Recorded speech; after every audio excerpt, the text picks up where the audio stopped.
Chapter 2. A Strange Feeling. "Better hurry, kids," Mama Green called from the kitchen. "It's almost 8:30. "Let's go slow poke," Mark said to Henry. "We don't want to be late." Just one more chocolate cookie," said Henry.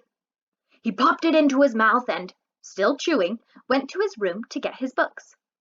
On the way to the front door, Henry went through the kitchen and gathered a handful of chocolate kisses to put into his pocket. He liked to have them handy to munch on at school.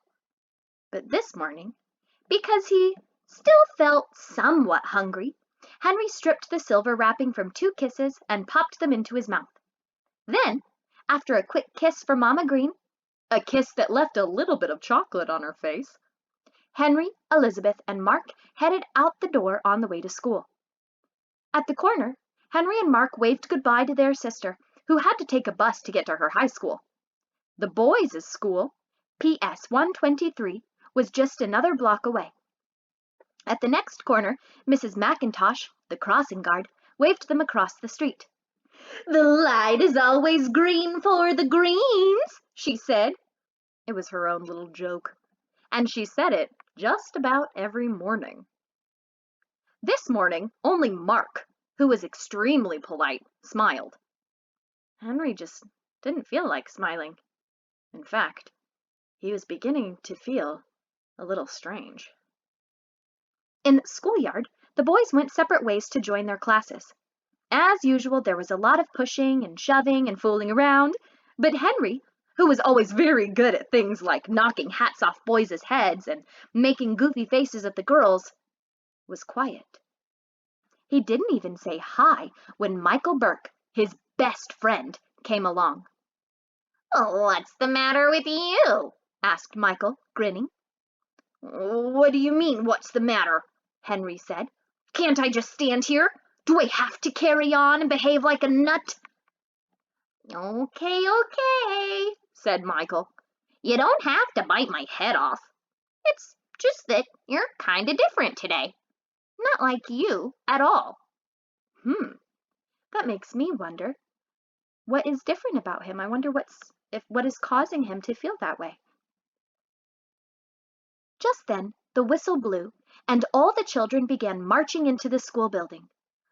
"I feel funny today," Henry said to Michael. "I have the feeling something's going to happen, and I don't know what." Take a second, and I want you to make a prediction. What do you think is going to happen today? That exact feeling that something was going to happen stayed with Henry all morning. He felt strange in his homeroom, strange when he went to gym class, and in Mrs. Kimmelfarber's math class, he felt strange all over. Henry couldn't concentrate on what Mrs. Kimmelfarber was saying. He just sort of sat there and stared. Without thinking about it, he was looking at his arm and the back of his hand. And then he noticed something. There were little brown freckles all over his skin. Now, this would not have been such a startling discovery except for one thing. Those little brown freckles were not there when he woke up this morning. At the front of the room, Mrs. Kimmelfarber was going through the drill on fractions. She was saying, "And if I take 6 1/2 and subtract 1 1/4, what will I have left?" She looked directly at Henry, who was looking directly at his arm. "Henry," she asked, "what will I have left?" "Little brown spots all over," said Henry. And that is the end of chapter 2.